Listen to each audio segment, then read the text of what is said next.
इस वीडियो में हम बात करेंगे 2011 की film the ages of love के बारे में, जो 3 अलग कहानियों के बारे में है, जहां 3 अलग उम्र के लोगों का प्यार दिखाया गया है। और इन तीनों कहानियों का हिस्सा एक टैक्सी ड्राइवर है जो क्यूपिड का काम करते हुए लोगों के बीच प्यार पैदा करता है। पहली कहानी जवानी की है और ये कहानी रोबर्टो नाम के एक वकील के बारे में है। रोबर्टो जल्द ही सारा से शादी करने वाला है और अपने नए घर में रहने की तैयारी कर रहा है। रोबर्टो सारा से बहुत प्यार करता है, पर सारा ये सोचने लगी थी कि उन्हें शादी करनी चाहिए या नहीं। रोबर्टो ने उसे समझाया कि उनका साथ रहना ही सही होगा और खुशी खुशी सारा अपनी शादी के दिन का इंतजार करने लगी। एक दिन रोबर्टो को बताया गया कि उसे टस्कनी के एक गांव में जाना होगा और वहां जाकर उसे किसानों के एक परिवार को जमीन बेचने के लिए मनाना होगा। अगले ही दिन वो उस गांव की ओर बढ़ा, पर जब उसने उस किसान का पता पूछा तो उस गांव का इकलौता पुलिस वाला अजीबोगरीब बातें करने लगा। सही वक्त पर एक आदमी वहां आ गया और उसने रोबर्टो को सही रास्ता बता दिया। जब रोबर्टो मिशेल नाम के उस किसान के घर पहुंचा तो जमीन बेचने की बात ने उस परिवार को परेशान कर दिया। उस किसान का बेटा दिमागी तौर से कमजोर था और उस परिवार के पास पैसों की कमी थी, इसलिए ना तो वो जमीन बेचना चाहते थे और ना ही जमीन के बदले पैसे लेना चाहते थे। रोबर्टो को किसी भी तरह जमीन बिकवानी थी, पर वो ऐसा कर नहीं पाया और मिशेल के बेटे ने उसे वहां से भगा दिया। पर फिर उसने कुछ दिनों के लिए वहीं रुकने का फैसला किया और ये सारी बातें उसने सारा को बताई। वो उस गांव के लोगों के बीच वक्त बिताने लगा और एक रात उसने मिकोल नाम की एक खूबसूरत लड़की को देखा। रोबर्टो अपने पास बैठे उन लोगों की अजीबोगरीब बातें सुनकर हंसने लगा था और फिर उन बातों का खुद हिस्सा बनकर वो मिकोल की गाड़ी से रेस करने लगा। वो ये तक नहीं जानता था कि एक मशहूर वकील होने के बावजूद वो इस तरह किसी अनजान जगह में आधी रात को भाग क्यों रहा है। पर रेस जीतकर उसे सालों बाद जवानी का एहसास हुआ और वो फिर से मिशेल को मनाने की कोशिश में लग गया। मिशेल पहले से ज्यादा पैसों की मांग करने लगा और रोबर्टो समझ गया कि धीरे धीरे मिशेल जमीन बेचने के लिए राजी हो सकता है। कुछ देर बाद अचानक वही पुलिस वाला रोबर्टो के पास आया और कहने लगा कि उसकी वजह से एक आदमी अपनी जान दे रहा है। जब रोबर्टो उसके साथ गया तो उसे पता चला कि मिशेल का बेटा स्वानीतो अपनी जान देना चाहता है। उसे रोकने की कोशिश की गई पर वो रुका नहीं। और फिर रोबर्टो को पता चला कि गांव वाले उसके साथ मजाक कर रहे हैं। वो सारे लोग रोबर्टो को अब अपना दोस्त मानने लगे थे और चाहते थे कि वो उनके साथ मिकोल का गाना सुने। मिकोल रोबर्टो को पसंद करने लगी थी, पर उसी के साथ साथ वो पुलिस वाला भी उसे पसंद करने लगा था। उस पुलिस वाले की बात तो मजाक निकली, पर मिकोल सच में उसे पसंद करती थी। इसलिए एक रात वो मिकोल से मिलने गया। मिकोल से बातें करते हुए रोबर्टो सारा और अपनी जिंदगी के बारे में भूलने लगा, पर फिर उसे लौट कर अपनी जिंदगी में जाना पड़ गया।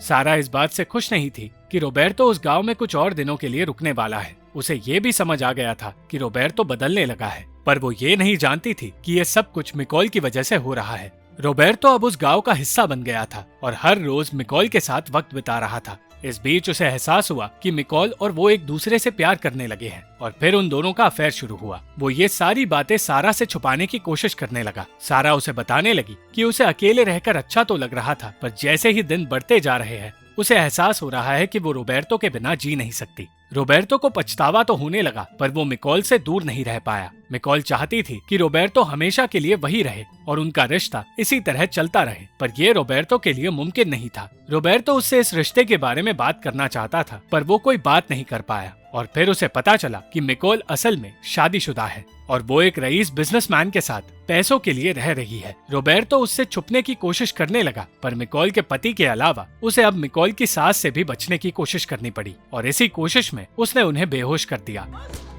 रोबर्टो उस घर में फंस गया था, पर कुछ देर बाद उसे वहां से निकलने का मौका मिल गया। उस वक्त अकेले में बात करते हुए पहली बार मिकोल ने उसे सच बताया और कहा कि वो अब अपने पति को और धोखा नहीं दे सकती। रोबर्टो को एहसास हुआ कि वो और मिकोल साथ नहीं रह सकते, इसलिए उस रिश्ते को खत्म करके वो वहां से चला गया। दिल टूटने पर रोबर्टो अपने दोस्तों के साथ शराब पीने लगा और कहने लगा कि इस गांव में वो खुशी खुशी सपनों की दुनिया जी रहा था, पर अब उसे वापस अपने घर लौटना होगा। वो इस जगह पर रहकर एक बच्चा बन गया था, इसलिए वापस लौटकर वो बड़ा नहीं होना चाहता था। वो भगवान से मौत मांगने लगा और उसे देखकर दूसरे भी मौत मांगने लगे, क्योंकि वो सब भी बड़ा नहीं होना चाहते थे। मगर अगली सुबह रोबर्टो को पता चला कि सारा उसे लेने उसी गांव में आ पहुंची है। वो खुश नहीं था क्योंकि अब उसे वापस अपनी दुनिया में लौटना पड़ रहा था, पर वो जानता था कि सारा के साथ अपनी जिंदगी में आगे बढ़कर ही वो खुश रह पाएगा। वहाँ से निकलने से पहले रोबर्टो मिशेल से मिलने उसके घर गया। उसने मिशेल को बताया कि उसके मालिक ने उनसे उनकी जमीन कम दाम में खरीदने की बात की है, इसलिए वो चाहता है कि मिशेल अपनी जमीन ना बेचे ताकि रोबर्टो उन्हें सही कीमत दिलवा सके। जाते हुए उसने मिशेल के परिवार को खुशी दी और फिर स्वनीतो उसके वापस लौटने का इंतजार करने लगा। दूसरी कहानी फाबियो नाम के मशहूर न्यूज एंकर की है, जिसकी पत्नी उसके बर्ताव से खुश नहीं है। फाबियो की सोच अपनी पत्नी से अलग है, इसलिए उसने एक पार्टी में अपनी पत्नी की जगह अपनी बेटी जॉर्जिया को बुलाया। पर कुछ देर बाद जॉर्जिया कहने लगी कि उसे अपने बॉयफ्रेंड से मिलने जाना है और फाबियो की गाड़ी लेकर वो वहाँ से निकल गई। फाबियो अपने बॉस से बात करने की कोशिश करने लगा, पर अचानक एलियाना नाम की एक औरत की वजह से वो दोनों पानी में गिर गए।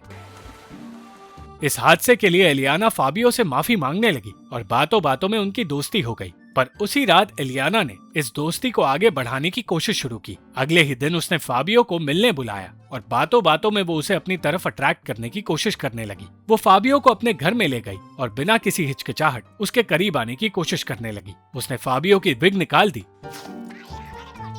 और उन दोनों का अफेयर उसी दिन शुरू हो गया। एलियाना के कहने पर फाबियो बिना विग के काम करने लगा और ये बात उसके बॉस को अच्छी नहीं लगी। फाबियो अपने इस अफेयर को जारी नहीं रखना चाहता था, पर एलियाना के आगे वो हारता जा रहा था। वो मशहूर होने की वजह से दुनिया से छुपकर एलियाना से मिलना चाहता था, पर एक गलती की वजह से उसकी पहचान छुप नहीं पाई।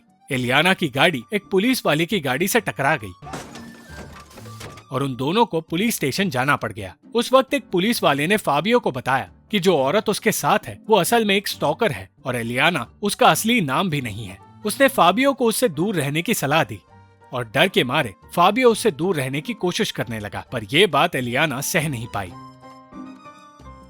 अपने पति को बिना विग के देखकर फाबियो की पत्नी उसका मजाक उड़ाने लगी और उस दिन फाबियो सोचने लगा कि उसका परिवार अब खुशी से रहने लगा है, पर एलियाना ने उसका पीछा नहीं छोड़ा। उसने जबरदस्ती फाबियो की गाड़ी से खुद को बांध दिया और उसकी वजह से फाबियो को अजीब हरकतें करनी पड़ी। घंटों तक वो एलियाना को समझाता रहा कि वो उससे दूर रहना चाहता है, पर एलियाना अब उसे ब्लैकमेल करने लगी। उसने कहा कि अगर फाबियो ने ये रिश्ता तोड़ा तो हर किसी को उसके अफेयर के बारे में पता चल जाएगा और मजबूरी में फाबियो एलियाना की साइकियाट्रिस्ट से मदद मांगने लगा। पर उस साइकियाट्रिस्ट का भी कहना था कि उसे ये अफेयर जारी रखना होगा, वरना उसके लिए बात बिगड़ सकती है क्योंकि एलियाना दिमागी तौर से स्थिर नहीं है। इस सब की वजह से फाबियो अपने काम पर भी ध्यान नहीं दे पाया और उसकी तबीयत भी बिगड़ने लगी।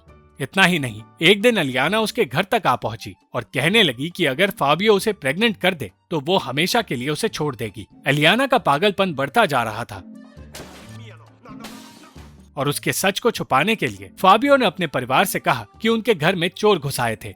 इस राज को राज रखने में उस पुलिस वाले ने भी फाबियो की मदद की, पर अब भी वो उसे एलियाना से दूर रहने की सलाह देता रहा। कुछ देर बाद फाबियो ने अपने परिवार को एलियाना का सच बता दिया और सच सुनते ही उसकी पत्नी और बेटी उसे छोड़कर चले गए और फाबियो की परेशानियां बढ़ती गई। इतना ही नहीं, उसके बॉस ने बताया कि उसे ट्रांसफर करके अफ्रीका भेजा जा रहा है और फाबियो की जिंदगी पूरी तरह बर्बाद हो गई। अफ्रीका जाने से पहले एलियाना की साइकियाट्रिस्ट ने उसे अपने पास बुलाया और कहा कि एलियाना ने खाना पीना छोड़ दिया है, पर अब वो पहले से बेहतर है और उससे मिलना चाहती है। ना चाहते हुए भी फाबियो को उससे मिलना पड़ा और उस दिन फाबियो ने अपने सामने एक बदली हुई एलियाना को देखा। वो अब ठीक हो चुकी थी और अपने किए के लिए माफी मांगकर उसने फाबियो को अपनी घर की चाबियां दी और उनके रिश्ते के सबूत को मिटाने के लिए कह दिया। फाबियो इस सारी बात से बहुत खुश हुआ और उसे एलियाना के लिए भी बुरा लगने लगा। एलियाना के घर से सबूत लेकर जब फाबियो वहां से निकला तो वो एड्रियन नाम के एक आदमी से टकराया। किसी तरह अपने आप को संभालकर फाबियो सबूत लेकर एक नदी के पास गया और जब उसने सबूत पानी में फेंका तो गलती से वो एक मछुआरे के हाथ लग गया। फाबियो की इस कहानी के अंत से ही एड्रियन की कहानी की शुरुआत हुई। एड्रियन एक रिटायर्ड प्रोफेसर है जो अकेला रहता है। उसका ऑगस्टो नाम का एक दोस्त है जो चाहता है एड्रियन प्यार को एक मौका दे। सालों तक एड्रियन ने किसी औरत से रिश्ता नहीं रखा, पर ऑगस्टो पीछे हटने वालों में से नहीं था। एक औरत एड्रियन को पसंद करती थी, पर एड्रियन को उसमें कोई दिलचस्पी नहीं थी। उसे सिर्फ ऐतिहासिक खूबसूरती में दिलचस्पी थी और एक दिन यही काम करते हुए उसे पता चला कि फाबियो को अफ्रीका में आतंकवादियों ने पकड़ लिया है। एक दिन ऑगस्टो की बेटी वायोला वहां रहने आई और उसे देखकर ही एड्रियन उसकी तरफ अट्रैक्ट होने लगा।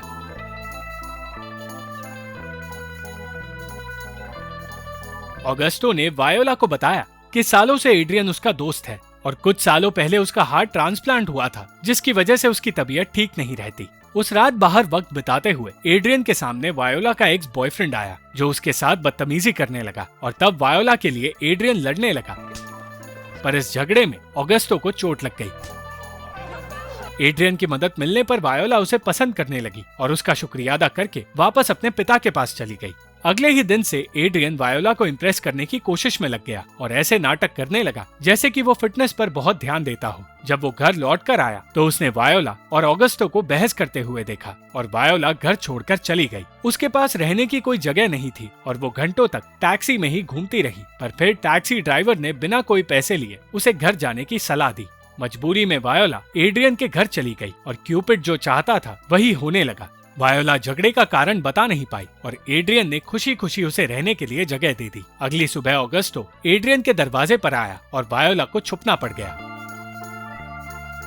ऑगस्टो घर में घुसते ही बताने लगा कि उसकी बेटी 10 सालों से ये राज छुपा रही है कि वो एक स्ट्रिपर का काम करती है, इसलिए वो उससे नाराज है। वो अपनी ही बेटी को गालियां देने लगा और एड्रियन उसे शांत करने की कोशिश करता रहा। वायोला को लगा कि सच जानकर एड्रियन उसे घर से निकाल देगा, पर एड्रियन ने ऐसा कुछ नहीं किया। वो वायोला के और करीब आने लगा और उन दोनों की दोस्ती पहले से ज्यादा गहरी हो गई। एक शाम एड्रियन ने वायोला को रोते हुए देखा और तब बातें करते हुए उसने बताया कि वो हमेशा से एक रेस्टोरेंट खोलना चाहती थी, पर वो ऐसा कर नहीं पाई और उसने कुछ गुंडों से कर्ज ले लिया जिसे वो चुका नहीं पाई।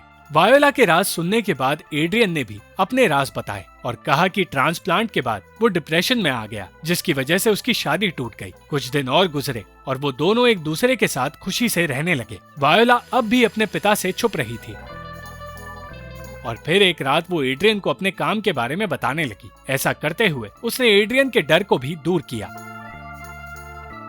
और उस रात उन दोनों ने प्यार का इजहार किया। ऑगस्टो ये सोचने लगा कि एड्रियन को कुछ हुआ है, इसलिए वो दरवाजा नहीं खोल रहा। उसने फायर ब्रिगेड बुलवा ली और पड़ोसियों के साथ उसके घर में घुस आया, पर अपने सामने उसे वायोला नजर आई और तब ऑगस्टो ने अपना आपा खो दिया। बात हाथ से निकल गई और ऑगस्टो को हॉस्पिटल ले जाना पड़ा, जिसके बाद वायोला शर्मिंदगी की वजह से एड्रियन से दूर जाने लगी और कहने लगी कि वो किसी की जिंदगी में तकलीफ नहीं लाना चाहती। मगर एड्रियन ने फैसला कर लिया था कि वो अपनी जिंदगी वायोला के साथ बिताएगा और अंत में वो वायोला को लेकर एक छोटे से आइलैंड पर चला गया, जहां वो दोनों अपने होने वाले बच्चे का इंतजार करते हुए शांति से जिंदगी बिताने लगे। एड्रियन ने ऑगस्टो को बताया कि उसने वायोला के सारे कर्ज चुका दिए हैं और उसे भी अपनी बेटी के अतीत को भूलकर एक बेहतर जिंदगी बितानी चाहिए। क्यूपिड भी एड्रियन को एक पिता बनते देख खुश हो गया और खुशी खुशी अपने काम पर लौट गया।